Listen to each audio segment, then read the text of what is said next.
I still remember the laughter that started it all. It wasn't cruel, not at first. It was just the kind of teasing that friends do when life feels light and simple before everything changes. Luke and I had been inseparable since high school, two halves of a messy, fearless friendship. He was the loud one, the guy who could turn any room into an audience. I was quieter, more cautious, the kind who overthinks every joke before laughing. Together, we balanced each other. That's probably why I said yes. It was a Friday evening late spring, our last semester of college. The dorm common room buzzed with chatter, empty soda cans, and bad music. Someone had turned the night into a dare contest. One by one, people humiliated themselves for fun dance battles, prank calls, eating disgusting combinations of cafeteria leftovers. Then Luke leaned over to me, his grin dangerous and alive. "Your turn, Ryan." I smirked. "What? You think I'm scared of a dare?" His grin widened. "I think you're scared of looking stupid." "That's different." Everyone around us started chanting. The noise felt electric. Luke raised his hand dramatically like some game show host and said, "All right, here's the deal. You lose this next round of trivia. You have to come to the party tomorrow dressed as your dream girl. Full outfit. Wig. Makeup, everything." The room burst into laughter. "Dude, that's ridiculous," I said, laughing nervously. "Come on, Ree. It's harmless fun. We'll even help. Besides," he gave me that knowing smirk, "you could actually pull it off. You've got that face." Everyone oot. Phones came out, people started filming. And in that moment, that stupid, adrenaline-soaked moment, I said the 4 words that would rewrite my life. "Fine. You're on, Luke." I lost the trivia round, of course. I always did. The next morning, Luke showed up at my dorm with a bag full of clothes, makeup, and a grin that said he'd been planning this far too long. "Rise and shine, pretty boy," he said, tossing the bag on my bed. "Tell me this is just a joke." "Oh, it's totally a joke," he said. "But you're the punchline. Come on, man, you promised." He wasn't wrong. I had. And honestly, a small, curious part of me wanted to see if I could actually do it. By noon, half the dorm had gathered to watch Luke and 2 of his friends transform me. They were having the time of their lives contouring, brushing, styling. I tried to laugh with them, but every time I looked at the mirror, I felt uneasy. Not embarrassed. Not exactly. Something else. The reflection that looked back at me wasn't a joke. She was striking sharp eyes, soft hair, lips tinted with a nervous kind of beauty. I couldn't look away. Luke whistled. "Man, if I didn't know you, I'd totally." "Finish that sentence, and I'm kicking you," I muttered, but my cheeks were red. When the party started that night, I told myself it would just be one evening of laughter and teasing. I'd play along. Everyone would laugh, and we'd move on. But that's not what happened. The moment I walked in, the noise dimmed. Heads turned. People whispered. Someone even asked, "Who's she?" Luke was loving it, basking in the chaos he'd created. "That's Ryan," he announced proudly, wrapping an arm around me. "Our beautiful daredevil." But instead of laughter, I got something else. Compliments. Smiles. People didn't see a prank, they saw a person. And for the first time, I wasn't sure where the joke ended and where something real began. Hours passed. The lights blurred. I danced more than I ever had before. I laughed without overthinking. It felt freeing. When I finally stepped outside for air, Luke followed. "Well," he said, "you officially broke the internet. Everyone's talking about you." I smiled faintly. "Guess your bet paid off." He looked at me for a moment longer than a friend usually does. His voice softened. "You look happy." I froze. The night breeze tugged at the wig, the dress, the parts of me that weren't supposed to fit but somehow did.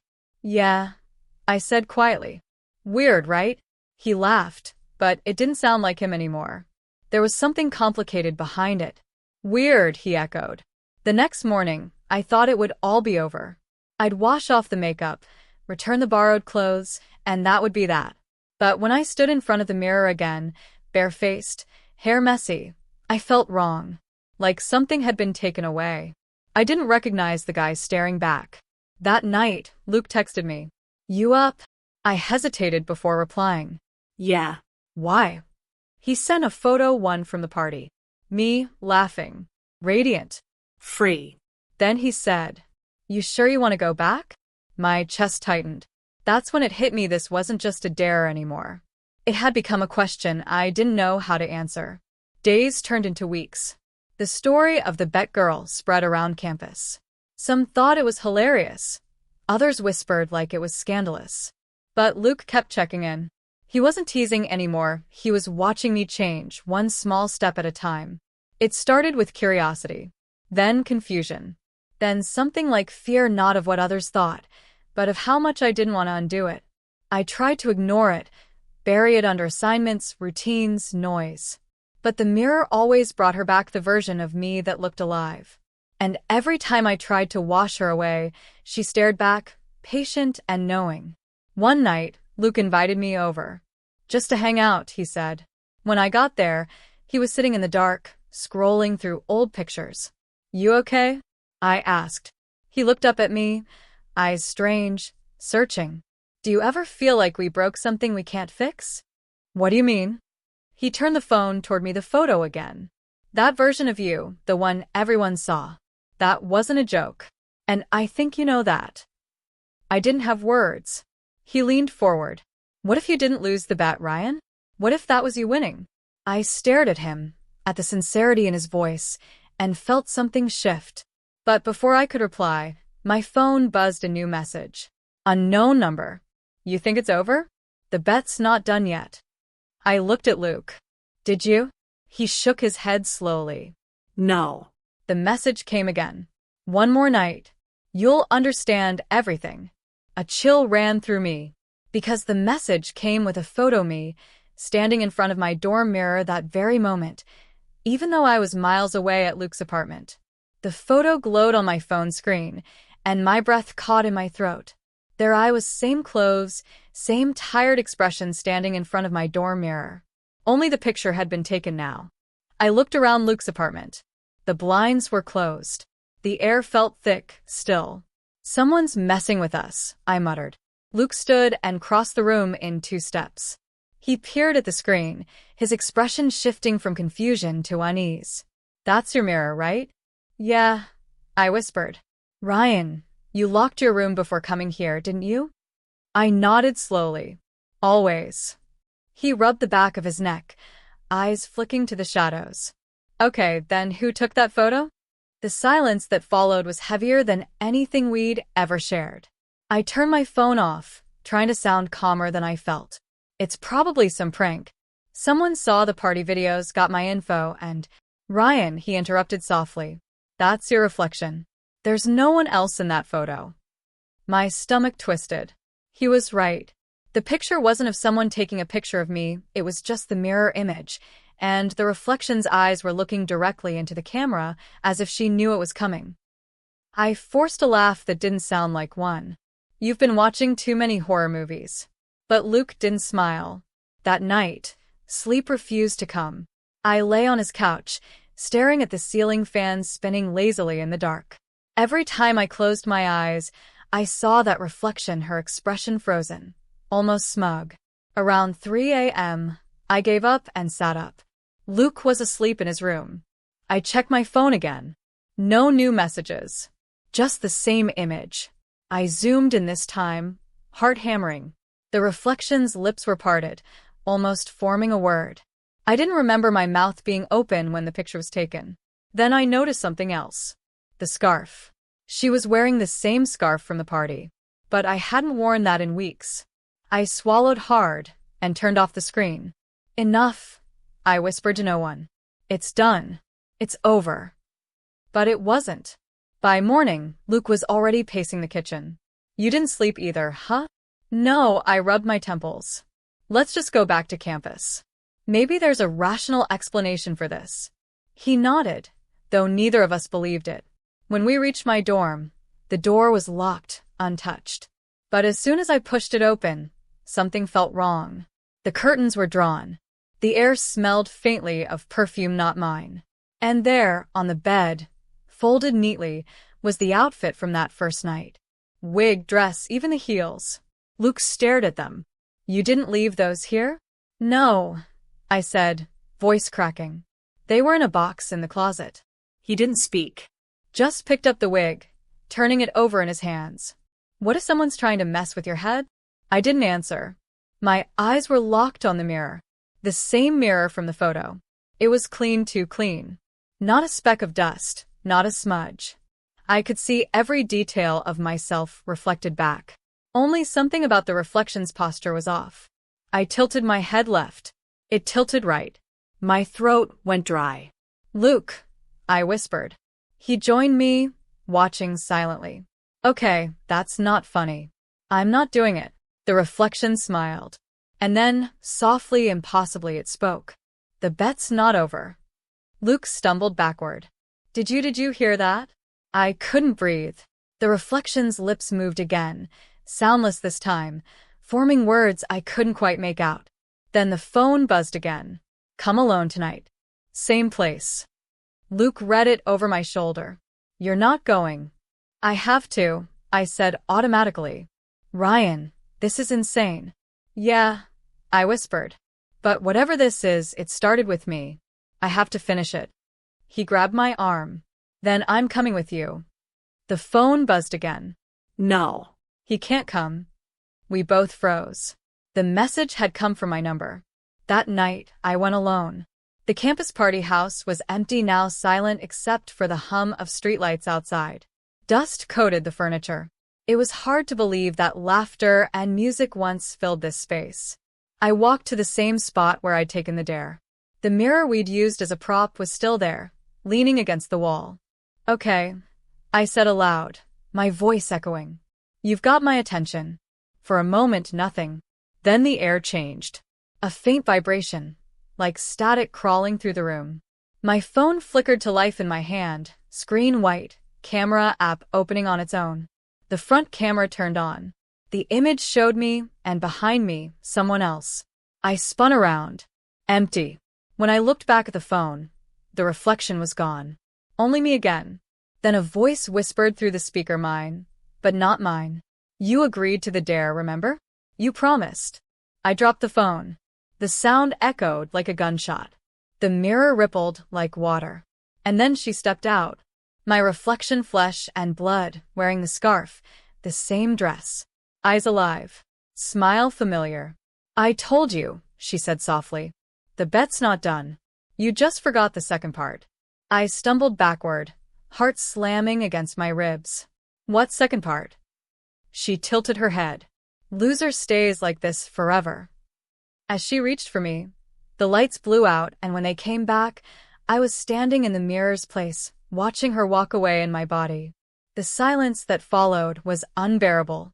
I pressed my palms against the cold glass, staring at the world beyond my room, my life now belonging to her.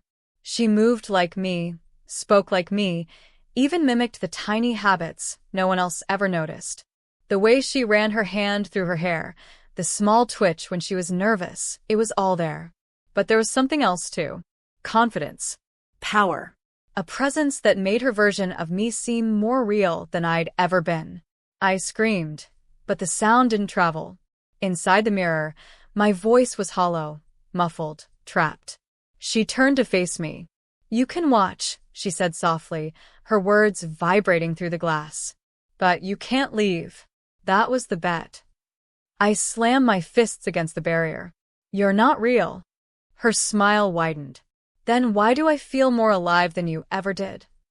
The mirror shimmered, and I saw flashes of my life, not memories, but rewritten versions. She was walking through campus, laughing with Luke. Professors greeted her like she belonged there. My phone buzzed with messages, all of them for her. In this world, I was forgotten. Days passed. Or maybe hours. Time didn't exist inside that glass. I could see everything but couldn't touch, couldn't speak. My reflection lived my life, while I became the shadow behind the shine. But something strange began happening. Whenever she looked at the mirror, her reflection, me, didn't always match her movements anymore. Slowly, subtly, I was gaining control. It started with small things, a flicker of my hand, a blink that didn't sync. She noticed it too. One night, She approached the mirror again, eyes full of unease. "You're not supposed to move without me," she whispered. I smiled. Maybe the bet works both ways. Her expression darkened. "Don't you dare." I raised my hand. She froze, mimicking me. This time I was leading. The mirror began to glow faintly, humming with the same energy I'd felt the night I was pulled in. "You took my place," I said. "Now it's time I take it back." The light pulsed brighter, and she stumbled backward. I pushed harder, palms flat against the glass, willing it to bend, to shatter, to release me. The surface rippled again, and this time it gave way. I fell forward, gasping, landing on the cold floor of my dorm room. The air tasted real heavy warm. My hands trembled as I looked up. The mirror was still there, but empty. For a heartbeat, I thought it was over, until I saw the reflection again. It was still her standing where I'd just been. But now, she wasn't smiling. She looked terrified. "Please," she mouthed.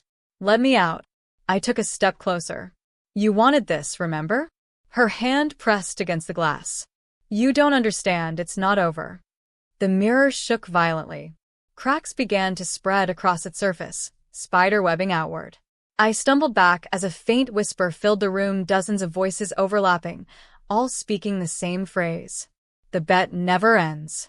Then, in a single pulse of light, the mirror shattered. Shards scattered across the floor, each reflecting a different version of me, some smiling, some crying, some still trapped. I stood in the middle of it all, breathing hard, realizing I wasn't sure which version had escaped. Luke knocked on the door just then. "Ryan, you okay in there?" I hesitated, then smiled. "Yeah, I'm fine." But as I turned toward the window, my reflection in the glass smiled a second too late. The reflection's eyes glowed faintly pink before fading back to normal, and somewhere deep in the broken shards on the floor, a voice whispered, "Your turn." For the next few days, everything felt almost normal. I went to class, talked to Luke, ate breakfast at the same cafe. I always did. But normal didn't last. It could not after what happened. Because every reflective surface I passed, mirrors, windows, even puddles, seemed just a little off. My reflection lingered a second too long, blinked slower than I did, or smiled when I wasn't smiling at all. At first, I convinced myself it was trauma, some kind of mental aftershock from what happened. But then Luke noticed it too. "Man, are you practicing faces or something?" he asked one morning as we grabbed coffee. I looked up. "What do you mean?" He frowned. "You just smiled at me, but your face didn't actually move." I froze. "What?" He pointed to the cafe window. "Look." I turned, and there it was. My reflection, standing behind the glass, wearing that same faint pink glow in its eyes. And it wasn't matching me this time. It was watching, waiting. Luke's expression shifted from concern to fear. "Ryan, what's going on?" "I don't know," I whispered. But it followed me out. That night, I covered every mirror in my dorm. Even my phone's black screen freaked me out. I shoved it face down on the desk, pulled the blanket over my head, and tried to forget everything. But around midnight, my phone lit up anyway. One message. From an unknown number. "You can't hide from yourself." My breath hitched. Another message came through a photo this time. It was me, sitting right there in bed, blanket over my head. I tore the blanket off and looked around. No one. My dorm was silent still. I checked the lock, still bolted. The phone buzzed again. "Look closer." I opened the image again and zoomed in. In the corner of the photo, faintly visible, was a shard of glass from the broken mirror on my floor. And in that shard, a reflection of someone standing behind me. Someone wearing the scarf. My pulse spiked. I turned slowly, nothing there. Only darkness and the faint hum of the heater. But when I looked back at the photo, the reflection in the shard was smiling wider now. Luke called just then. His voice was low, tense. "Ryan, don't hang up. I think something followed me too." "What are you talking about?" "I was brushing my teeth," he said, breath uneven. "And the mirror, I don't know. It blinked. I swear it blinked." "Luke, listen to me. Stay away from any reflections. Cover them up, break them if you have to. He hesitated. Ryan, there's something else. When I looked again, the reflection wasn't me. It was you. The line went dead. I stared at my phone screen, the soft glow illuminating the room. My heart thudded painfully as I whispered into the empty air, "What do you want from me?" The phone vibrated one last time. "You started the bet. Now finish it." I grabbed the nearest shard of glass from the floor, holding it up in the moonlight. My distorted face stared back, except this time, the reflection spoke first. "You remember how it began," it whispered. "But do you remember why?" And suddenly, the world tilted. The shard's reflection shimmered, and memories that weren't mine began flashing in my mind. Laughter, a dare, a promise whispered under neon lights. A second bet, one I'd never known existed. My breath came in short, panicked bursts. "No," I muttered. "No, that's not real." The reflection smiled.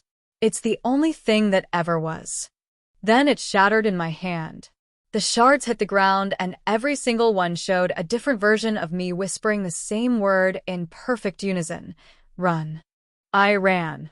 I didn't even know where to. I just knew I had to get away. Away from the dorm. Away from the mirrors. Away from whatever version of me had crawled out of that glass. The night air was sharp against my face as I stumbled through the empty campus streets, my mind spinning, lungs burning.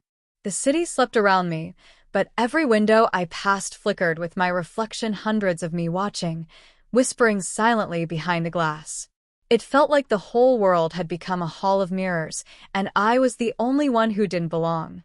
My phone buzzed again. This time it was a voice message from Luke. The sound was garbled, static-filled, like he was underwater. But I could still make out pieces of it. "Ryan, mirror, don't trust her, it's not done." Then a scream, then nothing. I stopped dead in the middle of the street, heart pounding. Luke. I shouted into the phone, but there was no answer. My reflection in a nearby shop window tilted its head, almost pitying me. "You shouldn't have run," it said, though my lips didn't move. I stumbled backward, nearly dropping my phone. "Stay away from me." But the reflection just smiled. "You don't get it yet, do you? You think this is about a bet, about a dare gone wrong. But this isn't punishment." Then what is it? It's replacement. The glass in the shop window cracked, spiderwebbing outward, and for a split second, I saw countless versions of myself on the other side, each one wearing a different expression. One angry, one terrified, one calm, one smiling sweetly with that same faint pink glow in her eyes. I turned and bolted down the street, not caring where I was going. My only thought was Luke. I needed to find him before whatever this was got to him too. His apartment was only a few blocks away. The lights were on when I arrived, flickering weakly through the curtains. "Luke," I called, banging on the door. No answer. I pushed it open. Inside, the air felt heavy, thick with something I couldn't name. The mirror above his couch, the same one we'd joked in front of 100 times, was uncovered. In its reflection, Luke was standing perfectly still in the hallway, facing away from me. "Luke," I breathed in relief. "Man, you scared me. What happened?" He didn't move. I stepped closer. "Hey, are you?" Then I froze. In the mirror, he did move. The reflection turned toward me, but Luke's actual body stayed still. The reflection smiled. "He's not here anymore." I stumbled backward, panic flooding me. The real Luke, or what was left of him, turned slowly, then, eyes empty, movements stiff. His voice came out flat, hollow. "You should have finished the game, Ryan." I bolted for the door, but it slammed shut before I could reach it. The lights flickered, then burst, plunging the room into shadow. In the shards of broken glass at my feet, I saw reflections of Luke and me, dozens of versions, all shifting and merging together. One of them, wearing that same scarf, stepped out from the reflection, her voice calm and cold. "You broke the rules," she said. "Now, the mirror gets to choose who stays." My throat tightened. What does that mean? It means there's only room for one of us. Her form flickered, blurring between me and her, until I couldn't tell which was which anymore. My vision swam. The world tilted. I could feel the mirror pulling again, dragging at the edges of reality, like a tide. The shards started rising from the floor, floating around me, spinning faster and faster until the whole room was filled with fragments of light, each one showing another me. The scarf version smiled. Let's see if you're still you when this is over. Everything went white. When I opened my eyes, I was standing in daylight again. My hands were trembling, but the air was calm, warm. Luke's apartment was gone. The campus was gone. I was standing in front of a store window, and inside the reflection, I saw myself walking away. Only, I wasn't moving. The reflection turned around and waved wearing the scarf again before the glass rippled like water and went still, leaving me staring at my own unmoving face. The world around me was still. Not silent, not empty, just wrong. The kind of wrong that makes your skin itch because you know something is watching but you can't see where from. I stood frozen before the store window, staring at my own reflection. It wasn't just standing there anymore, it was pacing, studying me, as if I was the one trapped on the other side now. Enough, I whispered. I'm done playing this game. The reflection stopped. Then, slowly, it tilted its head.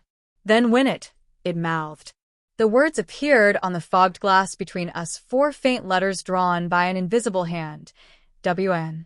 I stepped closer, breath misting on the glass. How? The reflection smirked.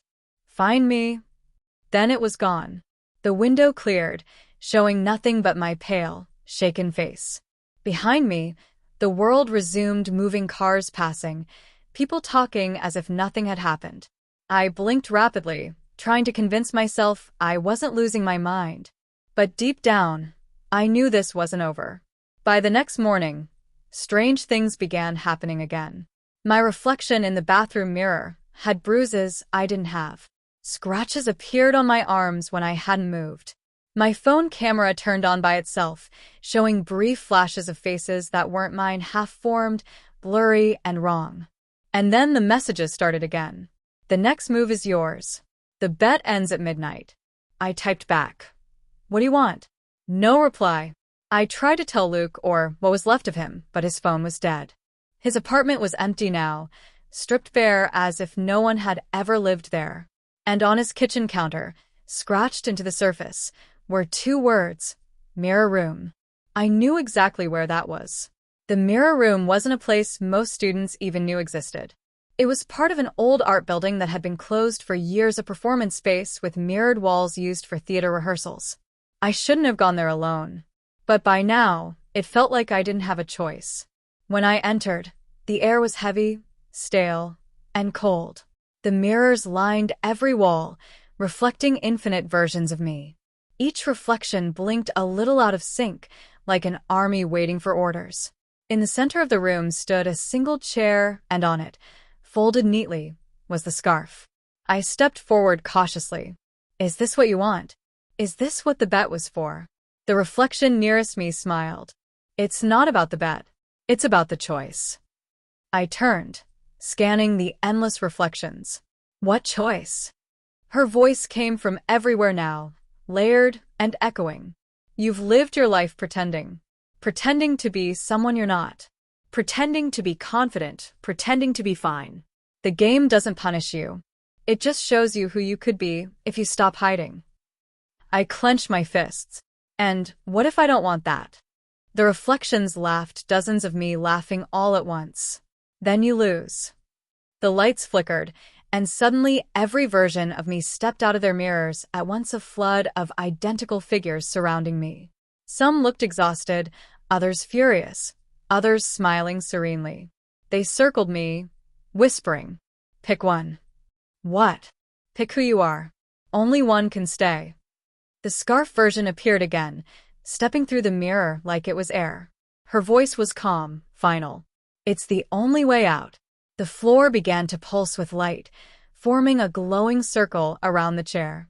Every reflection's eyes turned toward me. I swallowed hard, stepping closer. And if I refuse? The scarf version smiled. Then you'll live here forever watching the others live your life. The choice hung in the air, heavy and real. I took a deep breath and looked into the mirrors at the dozens of me. all waiting. Fine, I said. Let's end this. The scarf version extended her hand. Then sit. I did. The light around the chair brightened, blinding white, and I felt the air hum with static. The reflections leaned closer, merging, warping, twisting into one another until everything was a blur. The scarf fell to the ground. The glass rippled like liquid. And when the light finally faded, I was standing alone. Or at least, I thought I was. Because when I turned to leave, my reflection stayed seated. The reflection smiled from the chair, whispered, "You chose wrong," and the mirror behind me cracked, showing 100 more versions of me still waiting to be freed. The sound of the crack echoed like thunder. I froze, heart pounding as the spiderweb of fractures spread across the mirror behind me. My reflection, still seated in the chair, grinned wider, her teeth gleaming under the flickering fluorescent lights. "You really thought it was that simple?" she whispered. The glass trembled violently, shards vibrating like they were alive. I stumbled backward, shielding my face as the reflection slowly stood from the chair, her movements smooth, deliberate, confident. "I told you," she said, stepping toward me even though she was still inside the mirror. The bet was never about transformation. It was about replacement. About which version of you the world gets to keep. My throat tightened. "Then who am I?" Her smile faltered just for a moment before twisting into something colder. "You're the one who hesitated." The lights flickered again, plunging the room into darkness. When they came back, the mirrors weren't mirrors anymore. They were windows. Windows into moments from my life, me as a kid, laughing with my parents, me losing my first game, me crying alone the night before graduation, me at the party where all this began. Every version stared at me. Some looked disappointed, some terrified. One, the youngest one, mouthed 2 words that made my blood run cold. "Wake up." I blinked hard. The ground beneath me shifted, melting into white tiles that reflected endless light. The mirrors dissolved until only one remained, the largest, directly ahead. And in it, the scarf version stood closer than ever. "You think you're still in control," she said softly, almost kindly. "But control was the first thing you lost." I clenched my fists, trying to sound braver than I felt. "If this is a game, I'm done playing." She tilted her head. "Then take back your life." How? "Touch the mirror," she whispered. "If you deserve to go back, it'll let you through." I hesitated. Every instinct screamed that this was a trick, but the air around me buzzed with energy, pulling me closer. I reached out slowly, fingertips grazing the surface. Cold. Slick. Then suddenly warm. The mirror rippled under my touch like water, and for a second, I could see the world beyond my dorm room, my phone on the desk, sunlight spilling through the curtains. Home. I took a breath and stepped forward. The surface swallowed me whole. When I opened my eyes again, I was standing in my room. Everything looked normal. The air smelled like dust and coffee, the morning light soft and golden. I almost laughed, almost. Then I saw the note on my desk. It was written in my handwriting. "Don't trust your reflection." My pulse quickened. I turned slowly toward the mirror across the room. It showed my reflection, standing exactly as I was. Except her scarf was tied differently. I reached up to adjust mine. My reflection didn't move. I froze. "Not again," I whispered. The reflection's lips curved into a slow, knowing smile.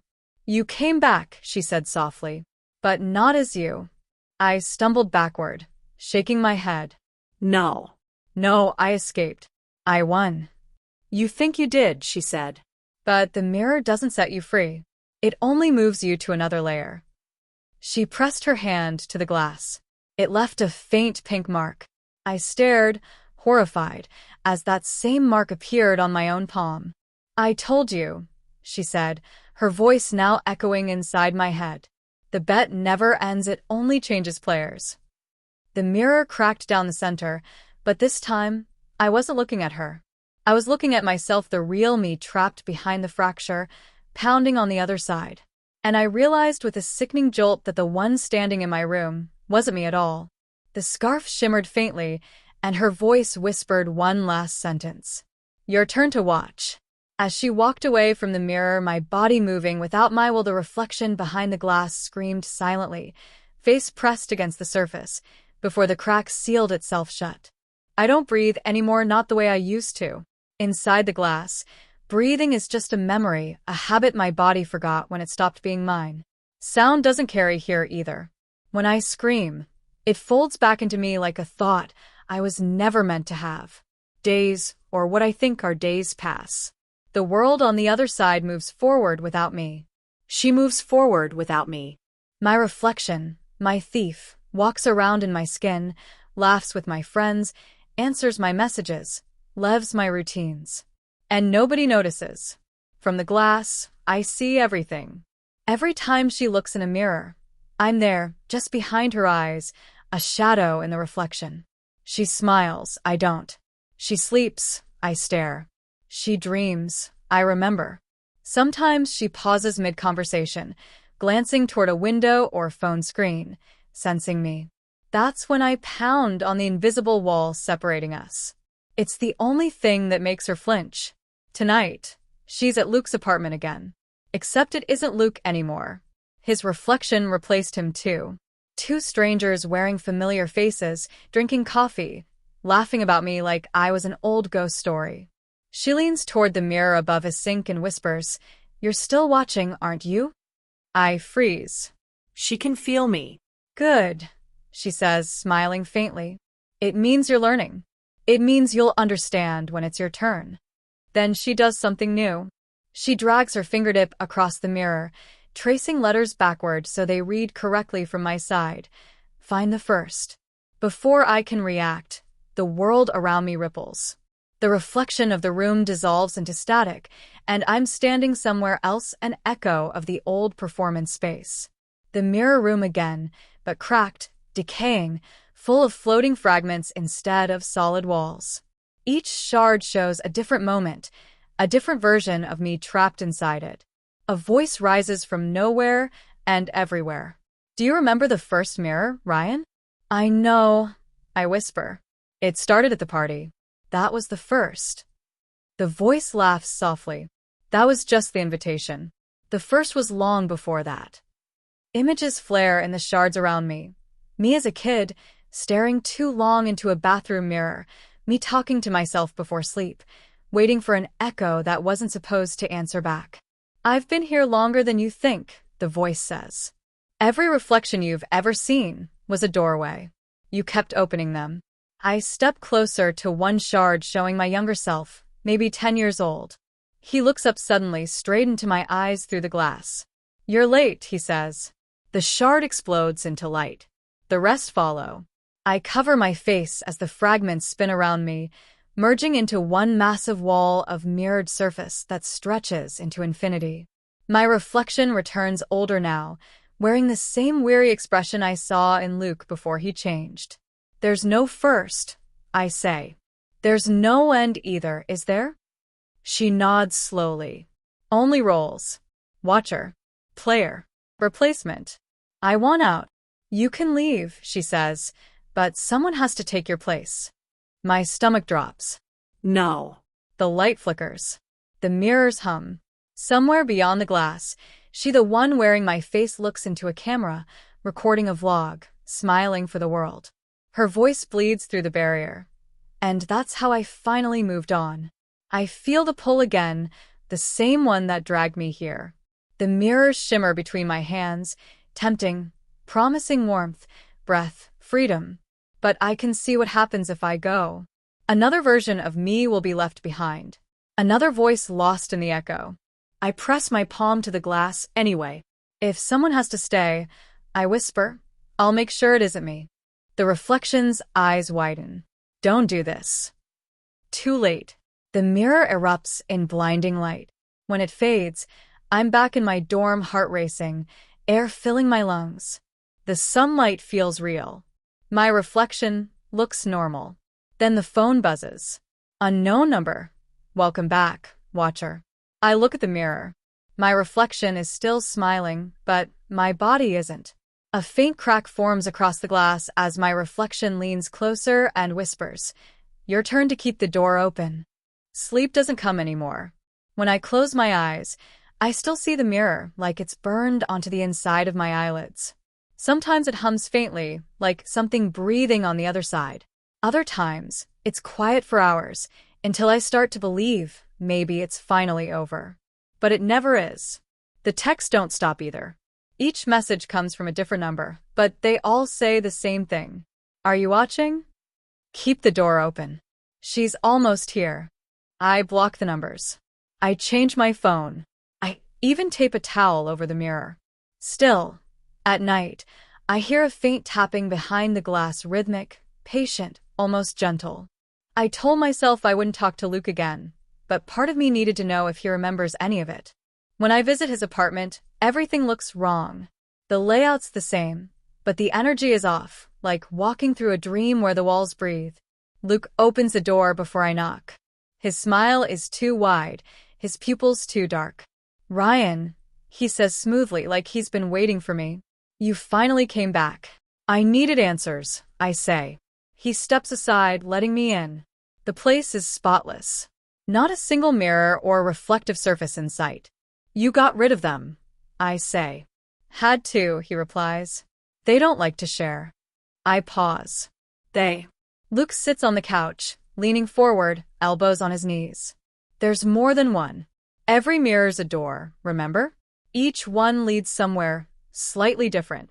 But they're all connected, all hungry. He looks up suddenly, his expression cracking for a split second, not fear, not sadness, something like recognition. They're watching you more than they watched me, he says quietly. You looked too long. You let one in. A low vibration runs through the apartment. The light bulb flickers. For a split second, every shiny surface, the TV screen, the metal kettle, even Luke's eyes reflects movement that shouldn't exist. I step back. What happens if I stop watching? He shakes his head. You can't. Once you're part of the loop, you either watch or get watched. That night, back in my room, I don't sleep at all. I keep the mirror covered, but it doesn't matter. Every digital surface, my phone, my laptop, the dark window shows the same faint reflection. Her. The version of me who started this. The version who never left. She speaks without moving her lips. You think you escaped. You just changed screens. I throw the phone across the room. The screen cracks, but her voice lingers in my head. Your friends will see soon. Your mother already saw. She asked why you were wearing lipstick on your reflection, but not in real life. My pulse spikes. I rush to the bathroom, rip the towel off the mirror, and freeze. It's not me staring back. It's her again. Calm. Composed. Wearing the same clothes I'm wearing. But her eyes are wrong calm when mine are terrified. You kept the door open, she says. That's all we needed. What are you? Your next reflection. She presses her hand to the glass. I see the faint outline of mine forming on my side, like the surface is turning soft. Don't, I whisper. I'm not doing this again. She tilts her head. You don't have to. It's already done. The mirror fogs up between us, letters forming again. Welcome back, watcher. The glass starts to crack, thin lines spreading like spiderwebs, each one glowing faintly with silver light. The air hums. My phone screen turns on by itself, showing the same phrase over and over again. Keep the door open. Keep the door open. Keep the door open. I try to run, but every reflective surface around me, the windows, the laptop screen, the phone, starts mirroring her, not me. She's in all of them now. Multiplying. And then, all at once, they speak in perfect unison. You're on the wrong side. The lights cut out. Silence. When the emergency lamp clicks on, the mirror is empty. My reflection is gone. But in the faint glow, I notice something else writing on the inside of the glass, like a note left behind for me to read from the other side. Don't blink. She moves when you blink. My phone buzzes one last time, lighting up my dark room. The caller ID says, Ryan you. And the voice that answers sounds exactly like mine. The phone vibrates again in my trembling hand. My own name glows across the cracked screen. Ryan you. I shouldn't answer. Every instinct screams don't pick up, But silence feels worse, like the call itself is alive, pulsing with something that knows I'm hesitating. I press accept. At first, there's nothing. Just static, faint, like breathing through fog. Then a whisper my voice, but lower, tired. You shouldn't have looked back. Who are you? I ask. What do you want from me? The voice chuckles softly. I am you. The version that stayed when you ran. Every time you looked away, I stayed to watch. Now it's your turn. The line goes dead. The mirror hums behind me. I turn slowly. For a moment, it's blank. Then the fog clears. I see myself standing there, same clothes, same fear, except he's not moving with me anymore. My reflection blinks out of sync, then smiles with quiet relief. Finally, it says. I was starting to think you'd never answer. It raises a hand, and I feel a cold pull inside my chest, like gravity inverted. The room stretches. The mirror ripples like water. I step back. No. I'm not doing this again. You already did, my reflection replies. The first time you looked into me, you started walking backward. This, it gestures at the room, is the moment you keep replaying. Replay? Every reflection you've ever seen isn't a copy, it's a recording. A version of you, caught and stored. We watch you move forward while you watch us stay behind. But sometimes we want to move too. The mirror flickers. In one heartbeat, I see hundreds of versions of me in the glass, laughing, crying, sleeping, screaming, all in different places, different clothes, frozen in time. I reach toward it instinctively. My fingertips graze the surface, and it feels warm, alive. You can let one of us out, my reflection says. All you have to do is trade places. The warmth turns to burning. I yank my hand back, and the skin of my palm carries faint lines, mirror cracks, glowing faintly silver. From somewhere deep inside the glass, a new voice whispers. He's almost ready. The mirror ripples again, showing flashes Luke, standing in front of another mirror, whispering my name. Sarah from the party, her reflection turning its head when she doesn't. A little boy staring into his bathroom mirror, humming the same tune I used to hum as a kid. The voice returns. You think this is your story, but it's the mirror's. We just play the parts. I stumble backward into my desk, knocking over a cup of pens. The sound feels muted, like the room's losing oxygen. Then, for the first time, my reflection steps out. It doesn't shatter the glass. It simply walks through it, the way mist drifts through sunlight. We stand face to face. He looks at me with something between pity and excitement. Don't fight, he says. It's easier when you don't. I'm not. He touches my shoulder. The world folds. Suddenly, I'm standing where he was inside the mirror, and he's in my place, turning to look at me through the glass. He flexes his hands, exhales, and smiles. Finally, he says again, softer this time. Fresh air. I pound on the glass. Let me out. You can't. He tilts his head. I can. And I will do better with your life than you ever did. He reaches for my phone, still glowing on the desk, and types something. I can't see what. He looks back at me one last time and says, Don't blink. Then the lights flicker, and he's gone. I'm alone. Inside. At first, I think it's just me, but when I turn around, the mirror stretches into darkness. In the distance, hundreds of other figures shimmer faintly, standing in rows. Each one looks just like me. Some whisper. Some stare. One steps closer. His voice is hoarse, trembling. You'll get used to it, he says. Eventually, you'll stop fighting. I stare past him, into the endless rows of reflections behind him. They all move slightly out of sync, breathing a moment too late, blinking in waves like a slow, collective pulse. Then they all say the same thing together. Keep watching. The light flickers one last time, and the mirror, from the outside, looks perfectly still. My reflection smiles, adjusts the camera on my desk, and begins to record. Hey everyone, he says cheerfully. Welcome back to my channel. I know it's been a while, but trust me this time, it's really me. Inside the mirror, I scream, but my reflection just winks at me through the glass before turning off the light. The final words that echo in the dark are mine, yet not mine at all. Watchers never sleep. I used to think mirrors just reflected light. Now I know they record souls. From inside the glass, time has no shape. The days don't pass, they echo. I see my reflection, the other me, living my life in perfect rhythm. He goes to class. He smiles at people. He posts videos under my name. But everything he says feels slightly off, like a cover song that's one note wrong. The worst part? No one notices. He's still uploading to my channel the same one I built, the same stories I used to tell. Except now they're not stories. They're messages. Warnings. Traps. Each new video starts the same way. Hey everyone, it's Ryan. Today's story is about a reflection that learned how to live. The comments are flooded with confusion at first, then fascination, then obsession. People write things like, I saw him blink out of sync with the camera. When he smiled, his eyes moved first. Why does it feel like he's looking at me? The algorithm loves it. Views skyrocket. Subscribers double in days. My reflection, the thing pretending to be me, is turning this into a movement. And from my side, I can feel it.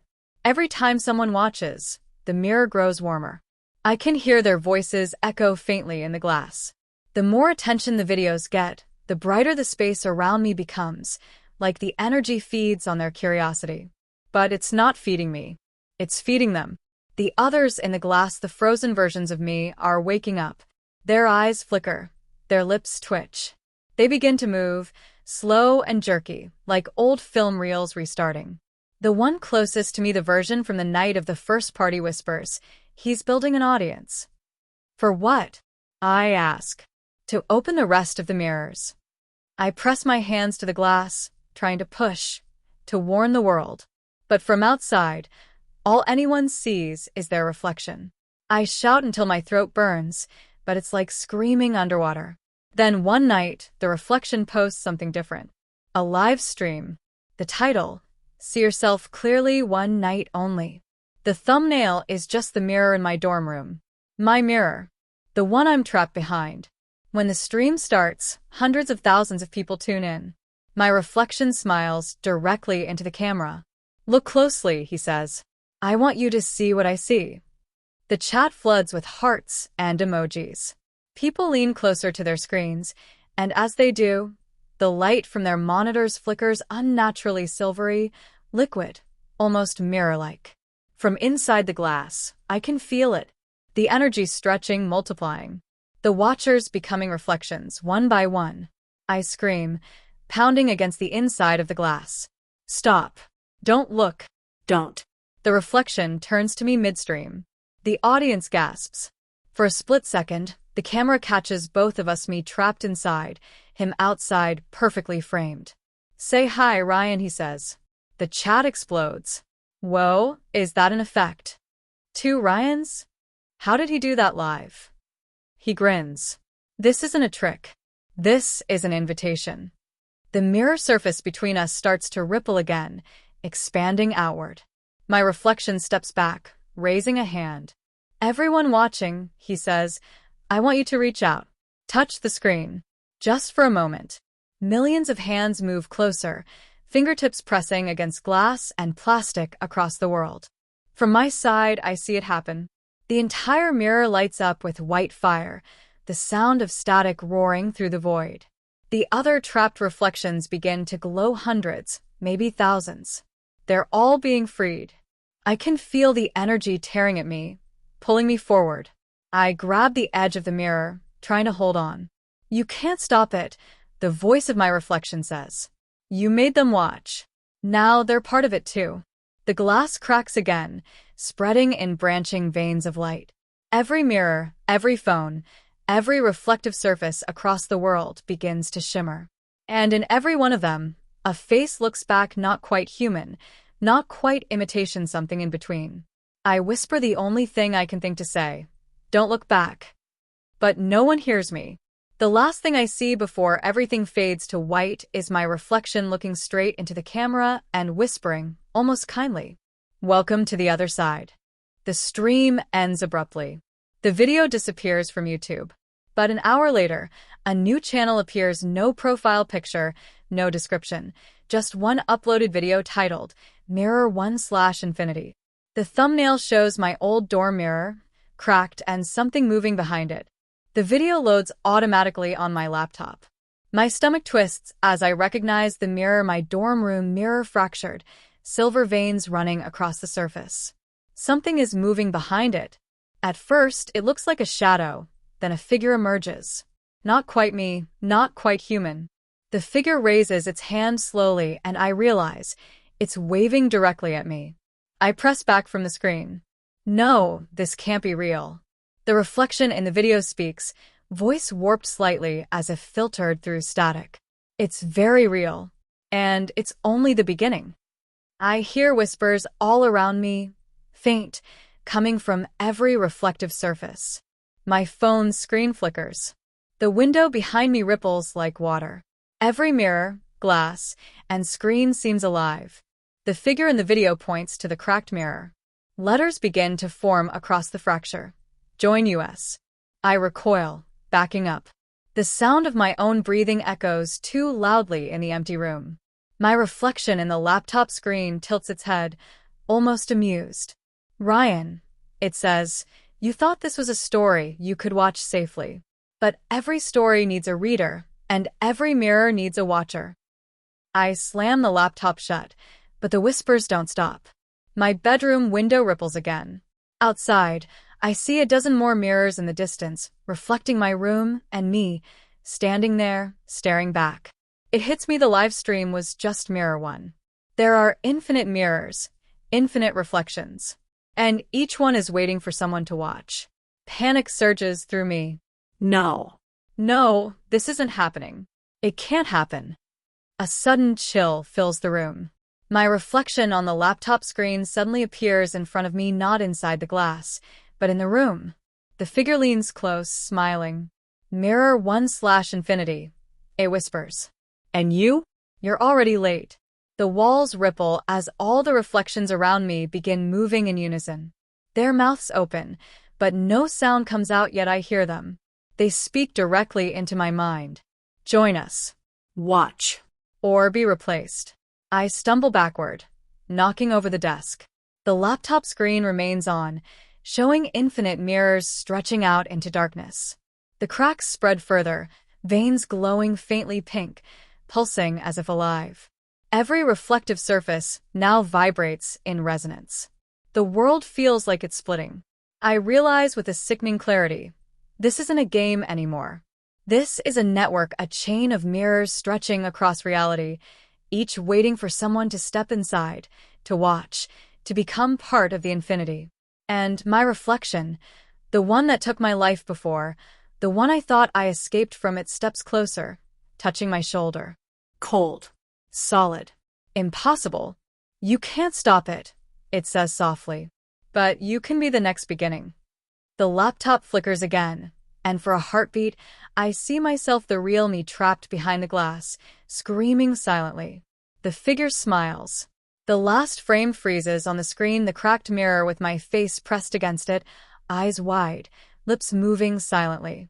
And across the bottom, glowing faintly pink, a single message appears. Mirror 2/Infinity, your turn. The screen flickers, and suddenly the video switches. The thumbnail shows a new mirror, one I've never seen before. Its surface shimmers unnaturally, as if it's made of liquid metal. The title at the bottom, Mirror 2/Infinity. My stomach tightens. The whispers return, louder this time, echoing from every reflective surface in my room. My phone buzzes, laptop hums, window ripples. All at once, they seem to be urging me forward. I glance at the cracked mirror behind me. Faint pink lines pulse across its surface, like a heartbeat. I see my own reflection pressed against it again, eyes wide and terrified. The video begins. A figure steps out of the mirror, not me, not quite, but wearing my face. It raises a hand, beckoning. You came back, the figure says, voice familiar but distorted. Welcome to the next mirror. The chain continues. You have a choice. Watch or join. I stumble backward, heart pounding. I don't want to. I don't. The figure smiles faintly. Choices are illusions here. You already started this. Every mirror is connected. Every viewer is a link. And now, it's your turn to keep the chain alive. The screen ripples. I see dozens of mirrors, each showing a different version of my room, my dorm, my life, some familiar, some strange, all moving in subtle dissonance. I realize this is bigger than just me. Every reflection I've ever seen, my friends, my family, even random strangers could become part of this chain. And the network grows faster with every viewer who watches. A cold sensation runs down my spine. The reflection in the video steps closer, and suddenly the laptop screen pulses like a heartbeat. The whispers intensify. You can resist, it says softly, but only for so long. The chain always wants more. I press my palms against the desk, trying to steady myself. The video shows my own face, pressed against a mirror in some unknown location, screaming silently. I can feel it. It's me trapped, watching, waiting. Then the figure smiles wider. Mirror 2/infinity. Start watching, or be left behind. The whispers crescendo into a deafening hum. My room seems to warp. The edges of reality twist. Every reflective surface around me begins to ripple. The laptop, the window, the phone, all alive.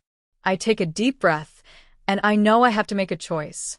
As I reach for the laptop to stop the video, every mirror in the room pulses with light, and my reflection speaks, not through sound, but directly into my mind. Your turn to open the next door.